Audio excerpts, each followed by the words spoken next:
Assalamualaikum warahmatullahi wabarakatuh. Ketemu lagi di sesi 2, sahabat-sahabat semua, untuk kemudian sesi cool Zoom dari program belajar composting online yang batch ke-10. Sekali lagi terima kasih untuk kehadiran teman-teman semua nih. Kayaknya semangat-semangat belajar semua nih batch 10. Salah satu batch yang cukup aktif dan ramai. Wah, asik-asik. Mari kita mulai.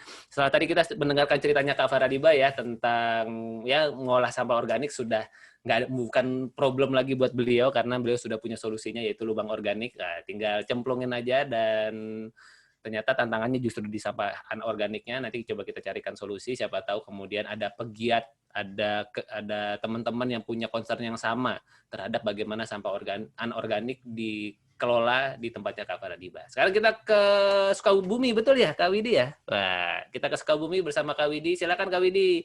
Gimana cerita ngomposnya selama seminggu ini? Coba diceritakan gimana? Silakan.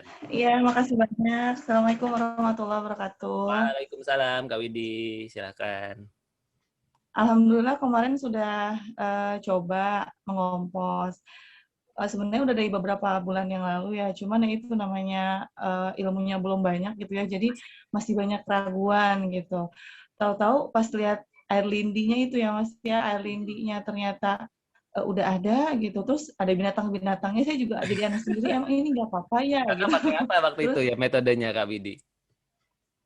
pakai kompos pot ya, yang pakai ember, terus saya Oh, lubangi oke. bawah-bawahnya, Oke, sip. terus ditampung gitu. Terus kalau ngelihat air lindinya yang lain kok kayaknya lebih gelap, kok yang saya lebih terang gitu warnanya. Apakah ini beneran air lindi gitu? Dan Mhm. kemarin memang saya dimasukin juga tuh sampah-sampah kertas gitu, dan ternyata Oke. bener Mas, jadi dia tuh susah kayaknya ya untuk Iya, hancurnya gitu. betul. Nah, terus agak benyek gitu, Iya, mungkin karena saya juga kurang penggembur. iya. Nah, saya juga baru tahu tuh karena saya masukin daun-daun kering, tapi saya nggak memastikan gitu apakah itu bisa diremas atau Oke. enggak gitu. Jadi saya kayaknya kurang cacah. Mhm. Jadi aja sih komposnya itu agak basah gitu. Mhm. Kalau kalau misalnya pakai sekam tapi nggak sekam bakar itu nggak apa-apa. Lebih baik Maksudnya daripada saya nggak ada sekam sama sekali sih, Kak. Berdasarkan pengalaman teman-teman di batch sebelumnya, ada yang pakai sekam biasa, dan ternyata masih lumayan gitu hasilnya gitu. Katanya beliau ya, jadi nggak apa-apa, Kak. Kalau ada yang sekam yang gitu. belum dibakar juga nggak ada masalah.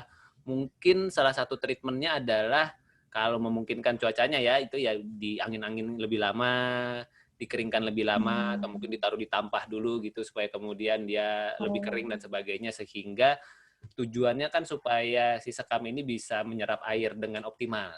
Karena sekali tujuannya adalah oh, menyerap air. Karena kalau kemudian dikasih sekam airnya nggak terserap, berarti ya fungsinya hanya menambah sampah organik gitu ya. Dan sebenarnya ketika sampah organik bertambah, itu artinya bertambah juga kan nutrisi macam-macam sebetulnya baik di POC-nya maupun nanti di pupuk organik padatnya. Jadi sebenarnya bagus-bagus aja, hanya saja ketika tujuannya adalah untuk mengurangi bau, mengurangi belatung gitu ya, mempercepat proses, maka kita perlu yang lebih cepat ngeringin sampah kita. Apa ya kira-kira? Nah, silakan oh. Kak Widi temukan yang ada di sekitarnya. Kalau adanya sekam, nggak apa-apa Kak. Pakai sekam dulu aja. Siapa tahu oke. Oh, iya, iya. Sip. Oh, iya, iya. Dan satu lagi sih memang di sini juga saya belum nemuin bank sampah ya. Jadi Mhm. Sukabumi ya salah Kak ya? satu saya Kabupaten Sukabuminya di daerah Cidahu. Jadi bukan Sukabumi kota. Jadi Oke.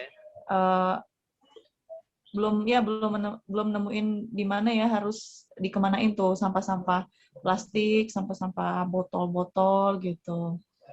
Tapi sudah Gitu, dikumpulin ya Kak. Kak ya? Tinggal apa? Selama ini diapain Kak sampahan organiknya itu? Ya saya kumpul-kumpulin aja tuh kadang eh, masih di satu tempat, tapi kalau plastik-plastik yang kira-kira basah ya masuk ke TPA lagi gitu. Oke. Tapi ya mudah-mudahan sih berkurang ya dari kebiasaan saya sebelum ngompos, Yes. Pasti Kak. jadi berkurang gitu. Mudah-mudahan Mm-mm. ibaratnya walaupun dalam bentuk anorganik, tapi ketika itu terkumpul gitu ya, botol-botol terkumpul, kertas terkumpul, kardus terkumpul, ketika dalam perjalanan ke TPA, biasanya itu menghilang kok Kak. Karena ada yang memanfaatkan gitu ya, ketimbang kemudian kita Iya, betul-betul. Nyampurin satu dalam kantong plastik isinya ya botol, ya kulit telur, ya sampah, ya segala macam, dianggapnya sebagai sampah. Ya Tetapi itu tuh mungkin ketika ke depannya, iya betul, mungkin ke depannya nanti setelah dipisah saya kasih nama gitu misalnya. yes, Kan satu komplek tuh di situ semua tuh. Mudah-mudahan sih bisa dimanfaatin dan orang tuh tahu gitu bahwa itu terpisah, ya bisa langsung dimanfaatkan gitu. sip. Coba nanti saya di grup tolong diingatkan ya Kak Widi ya tentang misalnya saya minta tolong teman-teman di sini yang baik hadir langsung. Di sini ada Kak Raida juga, Kak Meli sama Kak Dini. Misalkan memang teman-teman belum mendapatkan solusi untuk sampah anorganiknya, coba saya dicolek apa maksudnya di Japri di grup mungkin ada info nggak tentang bank sampah di sekitar tempat tinggal teman-teman kalian. Kebetulan mentor saya yang tadi ada di slide itu Mbak Wildayanti sekarang menjadi ketua asopsi, ya ketua asosiasi bank sampah seluruh Indonesia gitu. Tadinya kan beliau katakanlah edukator, beliau punya recycling center di Sentul gitu yang jadi tempat percontohan bagaimana organik. Kok semua sampai terpilah, yang organik jadi pupuk, yang anorganik itu plastik jadi biji plastik, yang kertas jadi apa gitu. Jadi beliau tuh sudah punya recycling center di Sentul percontohan gitu. Dan beliau kan memang sejak saya kenal ya memang sudah di bidang itu pekerjaannya, dan beliau itu menguasai hulu hilirnya pengolahan sampah. Jadi ibaratnya sampah organik itu emang ada yang ngambil pupuknya? Ada. Itu ibaratnya dulu waktu awal-awal Mbak Wilda masih sempat mampir ke rumah saya, itu pupuk-pupuk cair saya diambil sama Mbak Wilda. Saya beli, Mas. Udah bawa aja, Mbak. Enggak. Dalam mengolah sampah itu kalau bisa unsur 3E-nya terpenuhi. Jadi ada bukan hanya ekonomi, bukan hanya edukasi, bukan hanya ekologi, tetapi juga ekonomi gitu. Jadi kalau ngolah sampah nggak ada duitnya, nanti jadi kerjaan sosial doang. Lama-lama orang capek gitu. Justru ngolah sampah itu harus ada duitnya gitu. Jadi memang Mbak Wilda punya punya concern di sana supaya kemudian orang tuh ngolah sampah itu semangat, dan nggak bisa dipungkiri kalau nggak ada duitnya orang jadi nggak semangat kan. Maksudnya semangatnya itu ada durasinya ketimbang kemudian memang ketika ngolah sampah tuh ada hasilnya seberapapun, walaupun mungkin harganya ya katakanlah kalau saya kan sampah apa pupuk cair saya harga 50.000 aja kan sejirigen, kalau ada yang mau ambil aja. Bong itu dari sampah saya gitu. Canggih juga ya apa dari sampah jadi duit gitu, beneran loh itu terjadi di lingkungan saya. Nah, jadi saya mentor saya, tapi satu sisinya adalah mentor saya sibuk banget. Saya WA juga dibalasnya lama gitu ya, sedang nggak apa-apa. Yang penting beliau kan sedang bergerak menggiatkan bank sampah. Jadi teman-teman yang butuh solusi bank sampah, japri saya nggak janji bisa dapat solusinya, tetapi kemudian paling nggak saya akan usahakan tanyakan ke Mbak Wilda sebagai yang punya kuasa sekarang di daerah sana. Siapa tahu ada.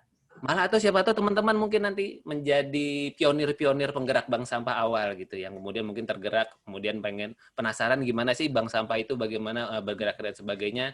Mbak Wilda sangat bisa memberikan katakanlah petunjuk dan sebagainya. Gitu.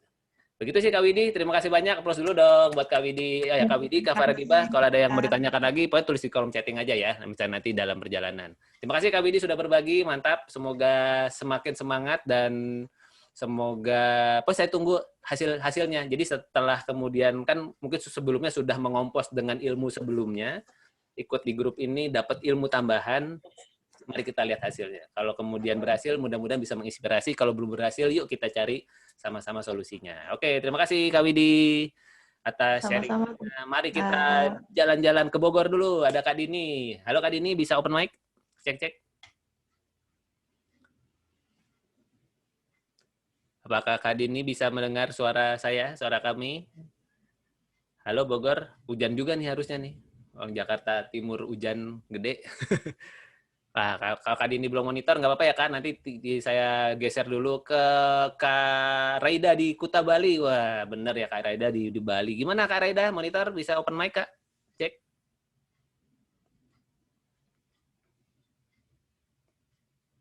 Bah, Kak Raida juga mungkin belum bisa open mic, nggak apa-apa. Kalau gitu saya langsung geser ke Kak Meli di Tangsel. Bener ya Kak Meli di Tangsel ya? Kak Meli berarti masih di rumah sakit ya Kak Meli? Coba masih bisa open mic Kak Meli? Silakan.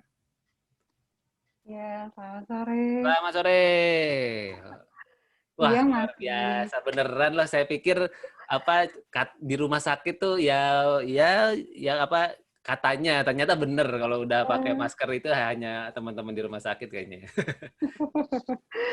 Iya, soalnya saya lagi bantu-bantu di rumah sakit, Mas. Jadi Ya, kalau hari Sabtu itu agak sedikit full. Monggo teman-teman yang lain dulu, nanti saya nyusul. sudah, yang teman-teman Oh, lain udah sudah saya selesai. beri Oh, udah selesai kesempatan, semua belum ya. belum ada sharing. Kalau Kak Jadi, Meli kan saya lihat sebetulnya sudah cukup praktisi ya, sudah cukup piawai dalam melakukan oh pengolahan enggak sampah juga, organik. Mas. Ini yang pertama kali kok. Gimana, Bener-bener. coba gimana cerita selama seminggu ini, apa kesannya Kak? Apa yang menurut Kakak menarik dalam proses seminggu ini? Silakan. Iya, jadi saya sebenarnya belajar composting tuh baru ini yang pertama kali loh, Mas, beneran. Ini yang Benar. pertama kali. Coba deh lihat Bener, ini yang postingannya Kak Meli, jago-jago banget kan? Kayaknya udah jago nyacahnya, ngompos. enggak, bener, saya enggak bohong. Oke, baiklah. Ini Sobo. baru yang pertama kali saya belajar, cuma mungkin kalau di tempat saya, di lingkungan saya itu ada dua cara ngumpulin sampah ya. Hmm, Ada yang memang masih tradisional kayak gitu, ada yang ngumpulin, tapi pembuangan terakhir itu ada tanah lahan kosong di dekat tempat kami, terus kemudian dibakar gitu. oke.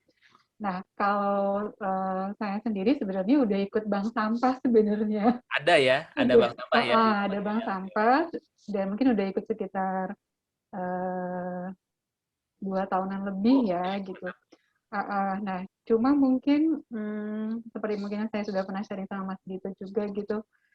Kayaknya saya tuh kalau di kantor, kalau apalagi di rumah sakit ya, sampah itu udah jelas sekali gitu yang organik kan organiknya gitu. Tapi pas saat pulang ke rumah 2 hari aja abangnya nggak datang ngambil sampah tuh kayaknya kok udah bawaannya gimana gitu ya. Dan itu sampahnya cukup cukup banyak ya gitu loh. Itu yang kadang bikin saya sedih sebenarnya Ya, gitu. Kenapa kok saya nggak bisa nerapin di rumah buat anak-anak gitu, apalagi kan dengan adanya COVID gitu, yang namanya GoFood itu mungkin sangat sering banget ya betul. gitu, dan itu sampahnya mereka cuma main tumpuk dan mungkin satu hari itu ada 3 kantong kresek kali ya Mas Luar ya, biasa kalau ya. itu nggak ditata gitu ya, itu lumayan banyak gitu. Nah, pas kemarin itu saya lagi istirahat, terus saya sebenarnya nggak begitu suka dengan media sosial sebenarnya gitu loh. Tapi pas kemarin itu saya lagi ada keperluan di Instagram, terus lihat kok ada composting nih gitu. Bagi saya composting Iklan itu saya sesuatu lewat ya yang Kak, iklannya. iya iklannya lewat. Asik. Dan bagi saya selama ini namanya bercocok tanam, apalagi composting, itu mungkin sesuatu yang susah bagi saya ya gitu loh. Oke. Jadi makanya saya nggak pernah nyoba dan nggak pernah mau belajar juga gitu loh. Tapi pas sudah lihat kondisi di rumah seperti itu, kok ini ada composting ya gitu kan. Terus ikut.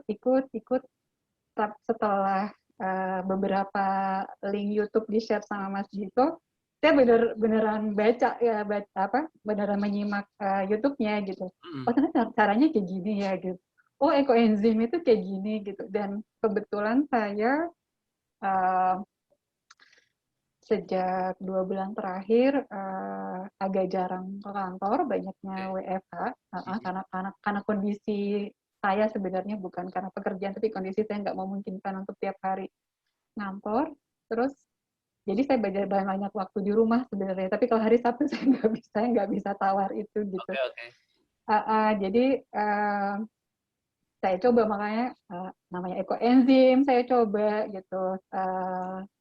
Composting juga saya coba gitu. Dan sebenarnya yang membuat saya excited sebenarnya adalah di hari keberapa ya, mungkin baru hari ketiga atau hari keempat ya.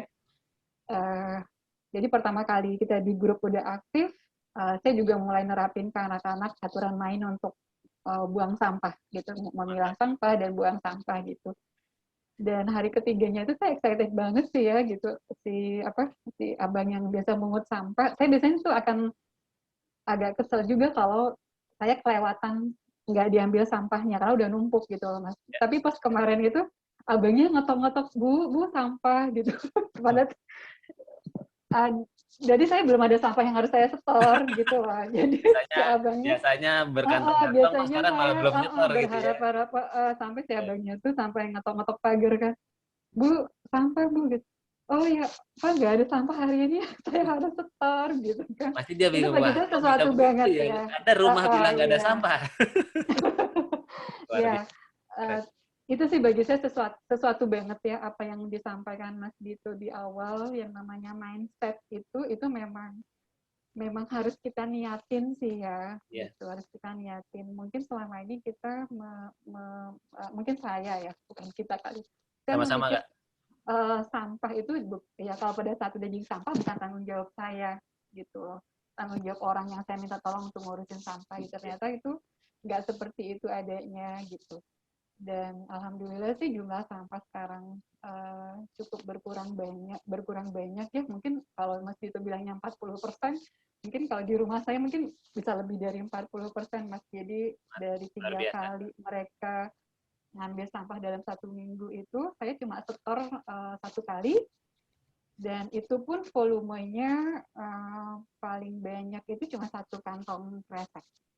Dan itu residu semua ya, Kak ya? Maksudnya sisa-sisa itu sampah anorganik yang memang saya udah nggak bisa apa-apain juga, belum bisa apa-apain gitu.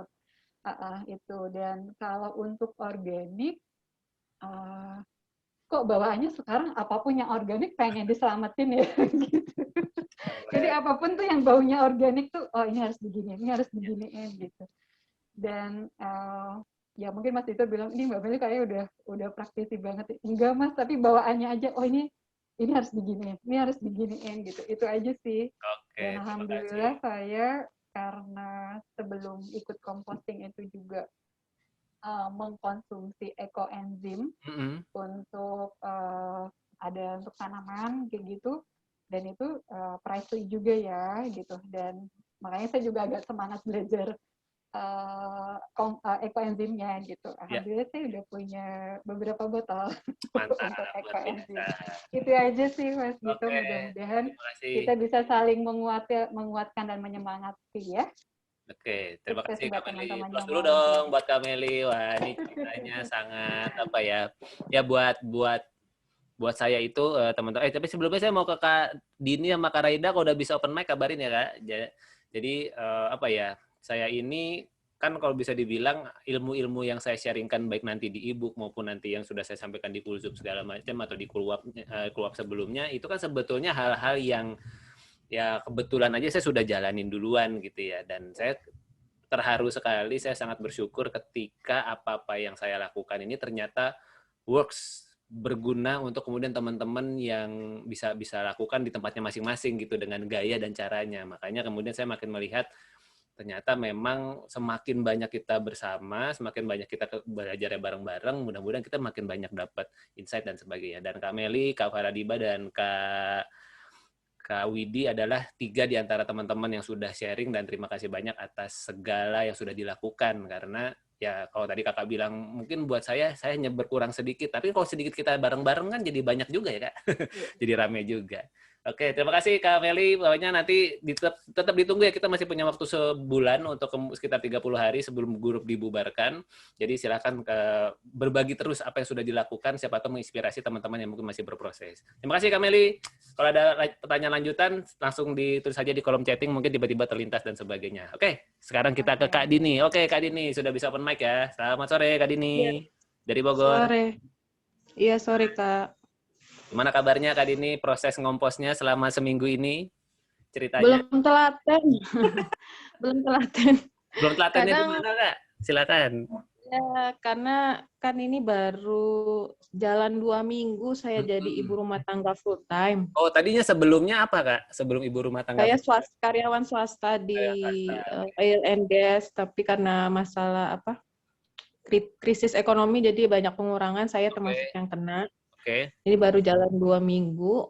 Kebetulan hari pertama itu scrolling Instagram memang ngelihat iklan itu juga sih. Jadi memang terpapar iklan juga Kak Dini lihat. Jadi kepikir, oh ya sekarang kan kegiatannya lebih sering di dapur. Sempat sebelum ngelihat iklan itu memang sempat kepikiran kok ini kayaknya sampah tiap pagi itu pasti ngebludak. Ngebludak, wah ini bahasa Perancis banget nih, ngebludak. Terus beli plastik sampah itu tiap bulan juga kan lumayan ya ongkosnya ya. Betul banget. Jadi sempat kepikiran, cuman karena kerja jadi belum fokus ke sana. Nah kemarin pas ngeliat iklannya langsung tertarik sih. Tapi pas pelaksanaannya karena udah nggak kerja, jadi kan nggak pakai ART lagi. Masih punya balita juga. Nah itu kadang ternyata pas masak pun itu masih disambi-sambi juga. Jadi anak nangis ke anak dulu gitu. Jadi kayak tadi pagi itu saya udah siapin, jadi ngupas sayuran, ngupas bawang, itu udah saya siapin di tempat organik, khusus organik. Sampai sekarang belum diapa-apain. Jadi masih di tempatnya gitu, belum diapa-apain. Cuman untuk tapi untuk pembuatan mol sih udah dapat 1 botol ya. Udah dapat 1 botol.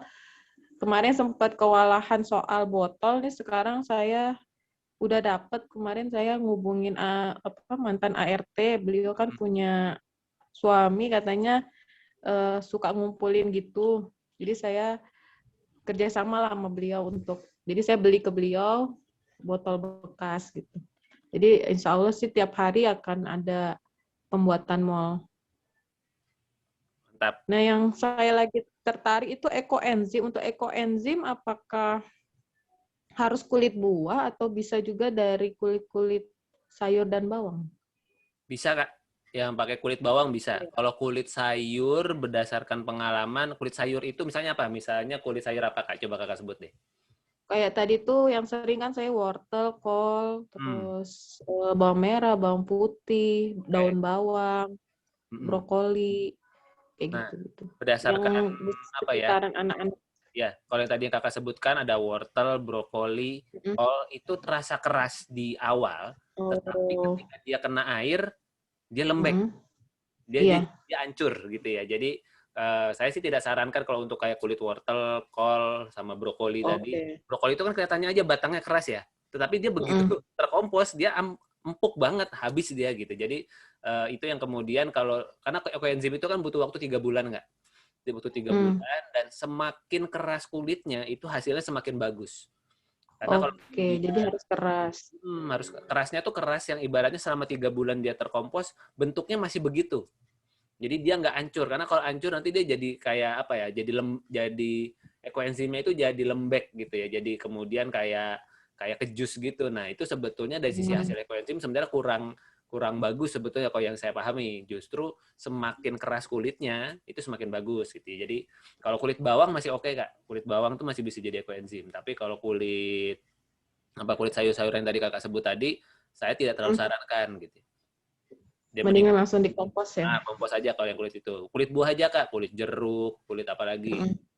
Bahkan kulit apel aja itu tidak terlalu disarankan karena apel itu kan bisa lembut banget ya kulitnya itu ya. Itu kalau ibaratnya kena air lama dia jadi lembek gitu. Jadi kita cari kulit-kulit yang memang keras banget gitu. Kulit semangka, kulit jeruk, kulit apa lagi misalnya kalau misalnya Kakak pakai serai itu sebenarnya malah bisa Kak, serai itu ya. Serai kan kita nggak pakai seluruh bagian kan, mungkin kita kupas segala macam, pakai serai pun masih bisa. Jadi pokoknya Kakak sudah punya membayangkan ketika ada kulit organik yang kemudian kerendam lama, dia lembek nggak nih gitu. Kalau dia sampai lembek, tidak terlalu disarankan jadi ekoenzim kalau saya gitu. Kulit salak boleh banget Kak Faradiba, itu sangat kerasnya mantap itu kan. Nah itu jadi setelah 3 bulan itu nanti dia akan kulit salaknya akan jadi lembut, tapi sisa kelembutannya itu kemudian dia terolah menjadi si bahan ekoenzim itu gitu, dengan gula merah dan airnya itu. Gitu. Loh, Kak Dini menghilang. Kak Dininya menghilang sepertinya entah kepencet dan sebagainya. Jadi kulit salak bisa kayak gitu ya. Kak Dini nanti kalau kemudian bisa nyimak rekamannya, lanjutkan Kak ekoenzimnya, dipraktekkan mumpung kita masih satu grup, dan nanti akan saya sharingkan after grupnya seperti apa kalau teman-teman mau masuk lagi di grup yang lebih besar lagi. Oke, terima kasih Kak Dini untuk sharingnya. Applause dulu buat Kak Dini yang walaupun nggak kelihatan di layar. Dan mumpung Kak Raida sudah bisa online, ayo Kak Raida, tolong open mic. Silahkan cek 1, 2. Halo, selamat sore. Halo, selamat sore. Wah, ini benar-benar dari Bali nih. Gimana cuaca Bali? Oh, masih ingat ya saya dari Bali. Oh, karena saya lihat di grup akhirnya ternyata benar ada Kak Raida. Mungkin karena Kak Raida belum nyetok tugas, saya jadi nggak ingat ada namanya. Mohon maaf ya, Kak. Iya, nggak apa-apa. Oke, Di gimana, Bali gimana? lagi panas banget. Oh, lagi Iya, panas ini banget. kebetulan saya join kelas ini karena saya nggak ini ya, saya nggak open kamera ya, Oke, nggak karena apa-apa, saya Kak. lagi agak hektik sebenarnya. Saya ikut kelas ini karena sebentar lagi, 2 hari lagi saya akan pindah ke rumah yang baru. Sebenarnya lagi agak hektik, dan di rumah saya kebetulan yang baru itu halamannya luas dan saya memang sudah berencana untuk memilah sampah, makanya saya butuh Baik. panduan banget. Mantap.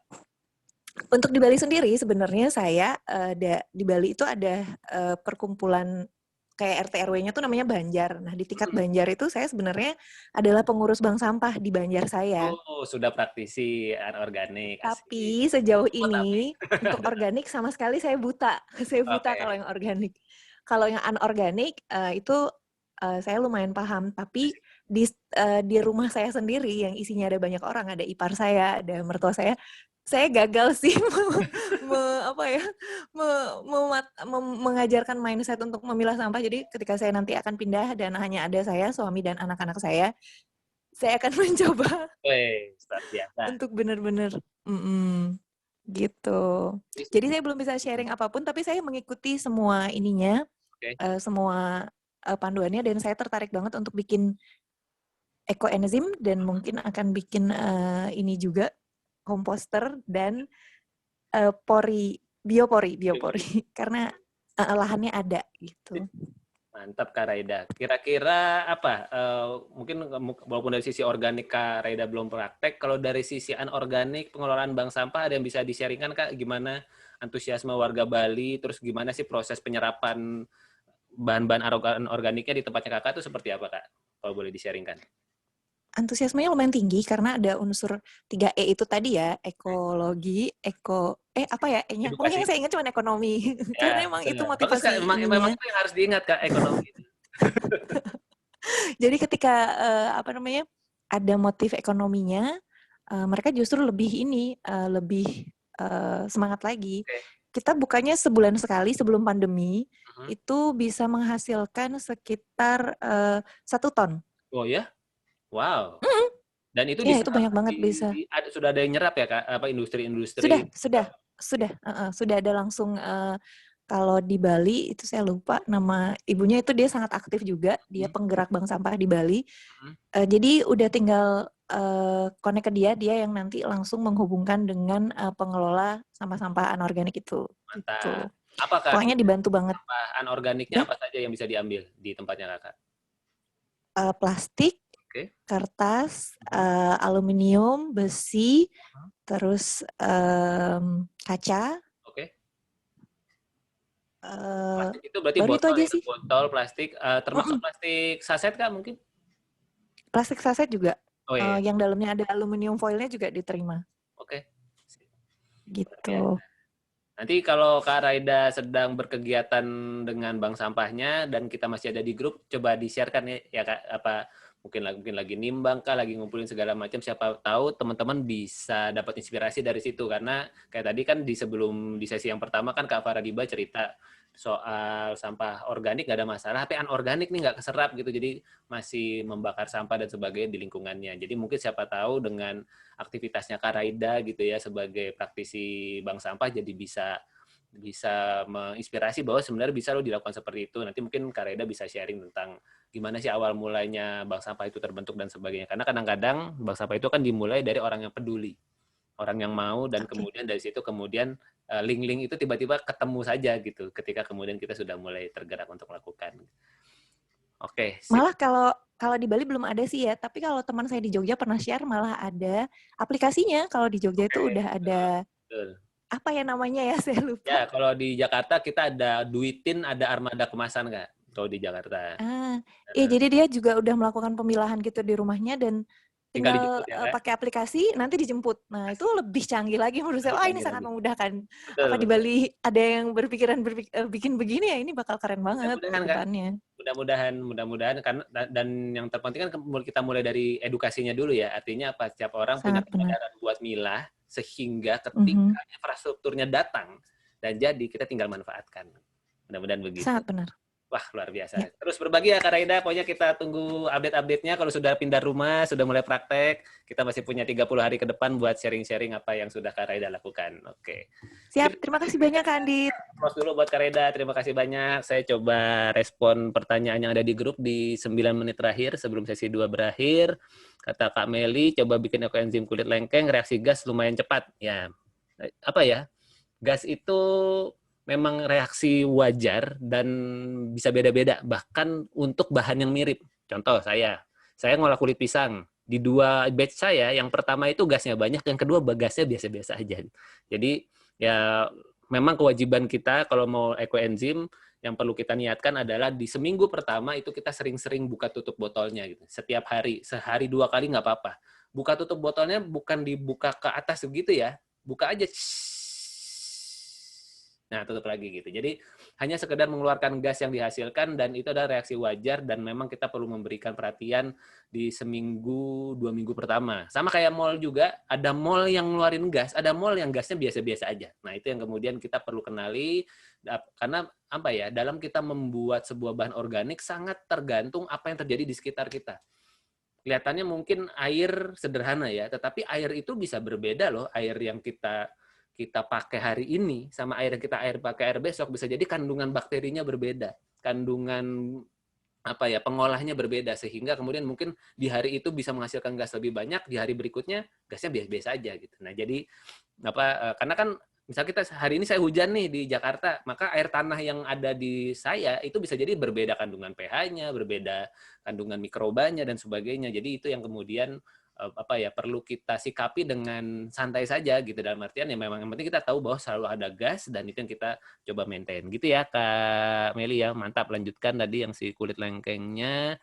Kak Dini, dikonsumsi bukan diminum kan? Saya pernah dengar sih ada yang diminum, tapi saya termasuk yang tidak mendalami itu karena ketika saya baca modulnya kok ribet ya. Maksud ribet namanya gini, banyak tahapan, harus ini harus itu. Wah ini buat teman-teman yang baru mulai, ini kan buat pemula ya, belajar composting ini kan buat pemula tahap awal, buat teman-teman yang lagi sudah mulai tertarik, yuk kita mulai kenalkan proses ngompos yang simple, mudah, menyenangkan, yang sudah praktisi mungkin dapat tantangan, siapa tahu dapat banyak katakanlah ekstra ilmu di dalam program belajar composting ini. Dan apa ya, kalau kemudian ekoenzim buat konsumsi, saya pernah baca namun saya belum tertarik mendalami karena apa ya, saya lebih senang pada hal-hal yang tidak ribet, apa ya, yang sesimpel mungkin, sesederhana mungkin supaya kemudian kita bisa jalaninnya sustain. Sesuatu yang terlalu banyak tahapan, terlalu banyak langkah itu kadang-kadang membuat kita jadi jangankan yang banyak langkah, yang sedikit langkah aja teman-teman bisa cerita, saya nggak bisa nih lagi hektik apa segala macam ya. Iya, memang gimana kalau kemudian langkahnya banyak kan. Nah, itu yang kemudian saya tidak terlalu mendalami, saya ambil porsi di pemula. Kalau teman-teman sudah oke, sudah ibaratnya kalau kalau karate itu jurus dasarnya sudah terkuasai, teman-teman mau pakai jurus bango kayak mau jurus kodok, jurus angin puting beliung, monggo silakan gitu ya, didalami sesuai dengan karakter dan kesukaannya teman-teman. Jadi ada ilmunya, cuma saya nggak mendalami. Jadi mungkin nanti kalau teman-teman punya ilmunya boleh di-sharingkan, siapa tahu itu bisa menjadi tambahan wawasan buat kita. Tapi kalau misalnya konsumsinya masuknya dipakai dalam household itu ya, atau kebutuhan sehari-hari, kalau saya pakai buat nyuci sayur yang dari pasar misalnya, atau kemudian ngambil minyak di kompor buat cuci toilet, cuci buat ngepel dan sebagainya. Nah, itu saya pakai itu ekoenzim konsumsi yang seperti itu. Untuk tanaman, untuk tanaman jadi pupuk mungkin maksudnya ya Kameli ya. Ya, next school Zoom, wah kapan-kapan ya. Nanti Kak Raida pokoknya sharing-sharing dulu ya aktivitas kesehariannya, nanti kita bisa memperdalam lagi soal bank sampah. Dan nanti saya akan sharingkan di beberapa menit terakhir. Kalau sudah pindahan, oke. Mall itu expire yang setelah 2 minggu. Enggak, Kak.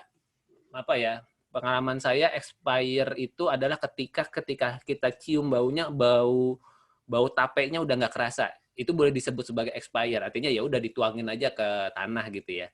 Tapi kalau kemudian dia masih ada aroma tajamnya, aroma tapenya, aroma lengketnya, kurang lebih seperti itu, nah itu dia masih punya bakteri. Itu yang kemudian kita bisa pakai buat ngompos. Jadi nggak 2 minggu kok Kak, itu bisa sampai bulanan gitu ya. Oke, sip. konsisten bikin mall, mantap. Karena gini, mall pun kalau kemudian sampai berlebih, itu bisa kita gunakan sebagai POC. Jadi ibaratnya teman-teman tidak akan rugi kok untuk kemudian mengolah, hanya saja kan mungkin ada sedekah ya, saya nyebutnya sedekah, katakanlah beli gula gitu ya, beli gula merah atau gula pasir untuk kemudian bahan pembangkit bakterinya, yaitu bagian dari sedekah kita ke alam. Karena sekali lagi di dalam organik yang saya pahami, kita memanfaatkan bakteri untuk menghasilkan nutrisi-nutrisi yang bermanfaat buat tanaman. Berbeda seperti pupuk organik yang bentuknya butiran, misalnya apa pupuk NPK gitu ya. Itu dia memberikan bahan makanan yang mudah diserap oleh tanaman. Tetapi yang terjadi apa? Kan tanaman nggak hanya butuh NPK, dia juga butuh fosfat, butuh fosfor, butuh zat besi apa segala macam, dan itu kan tidak ada di NPK. Dia adanya di tanah, dihasilkan oleh bakteri. Kalau NPK-nya dapat, dia butuh balance. Artinya dia butuh zat-zat yang lain juga. Nah, kalau NPK-nya kebanyakan dan dia ngambil dari tanah juga dalam jumlah yang banyak, maka dalam perjalanan waktu, maka tanah akan menjadi kekurangan nutrisi secara keseluruhan kalau kita tidak mengembalikannya. Dengan cara apa kita ngembaliin? Kompos. Jadi kita gunakan sampah-sampah kita. Jadi kalau saya tuh senangnya pakai komposter itu adalah, dan saya kan masukin semuanya, kakak semua ya, apa kan ada pertanyaan, kalau hewani masuk nggak? Saya masukin aja gitu. Nanti kalau bau gimana? Ya nggak usah yang hewani, yang nabati aja bau kok gitu ya, sama aja kok, itu menjadi sebuah hal yang sangat, katakanlah natural banget itu ya, bau seperti itu gitu. Dan yang penting kita kendalikan dengan apa? Kasih mol, kasih penggembur. Nah, begitu sih teman-teman semua. Kak Faradiba, gula merahnya standar tertentu, mahal tergantung kualitas, bebas Kak, yang penting manis. Coba kalau Kakak cicipin gula merahnya, kalau nggak manis berarti jangan dipakai. Jangan-jangan bukan gula merah, tapi apa, tanah dikerasin gitu ya. Enggak, deng. Tapi artinya sebetulnya bebas Kak, yang murah aja. Yang murah oke kok. Yang penting dia manis. Karena kan sebetulnya kan tinggal mungkin kemahalan itu kan lebih ngambilnya di pohon di level berapa, mungkin gitu ya Kak ya. Kalau yang murah mungkin pohonnya cuma 2 meter gitu. Yang mahal pohonnya mungkin 5 meter gitu, ngambilnya lebih beresiko gitu ya. Mungkin dianggap lebih bagus karena mungkin niranya lebih tinggi dan sebagainya. Mungkin atau mungkin pemrosesannya lebih lama, kan ada gula merah yang coklat, ada yang hitam gitu, dan itu kan beragam. Kalau buat saya sih cari yang paling murah aja Kak. Cari yang paling murah, paling terjangkau sehingga kita bisa sustain. Goalnya itu sebetulnya. Jangan sampai kemudian karena aduh mahal, terus akhirnya nggak jalan. Jangan sampai begitu. Oke, teman-teman terima kasih. Kalau ada pertanyaan lanjutan, sampaikan di grup WhatsApp. Dan terima kasih sekali lagi, applause dulu buat teman-teman yang sudah hadir dan belajar sampai di titik ini. Buat teman-teman yang menyimak rekamannya sampai selesai. Sekali lagi, kita masih punya waktu 30 hari di grup. Silahkan manfaatkan untuk berbagi. Dan setelahnya nanti akan ada after grupnya. Tapi nanti aja saya akan sharingkan bahwa kalau buat teman-teman yang memang ingin bergabung lagi di grup Sahabat Hijau, grup WhatsApp yang lebih besar lagi, yang kemudian isinya ya teman-teman yang berhasil lulus gitu ya di batch-batch sebelumnya, dan ingin kemudian kita terus berbagi seputar kegiatan komposting urban farming, selesaikan tugasnya, isi kuesionernya, nanti Anda akan dapatkan sertifikat dan bisa masuk ke grup Sahabat Rumah Hijau kalau dibutuhkan dan kalau diperlukan. Baik, terima kasih teman-teman semua. Sampai kita ketemu lagi di grup WhatsApp. Terima kasih atas silaturahminya dan semangatnya. Semoga apa yang kita lakukan, walaupun sederhana, bisa berkontribusi menyelamatkan bumi kita. Terima kasih, saya Andito. Sampai kita ketemu lagi di grup WhatsApp. Assalamualaikum warahmatullahi wabarakatuh. Selamat sore semuanya. Thank you. Selamat sore semuanya. Terima kasih, Mas. Warahmatullahi wabarakatuh. Iya, Kakak ya.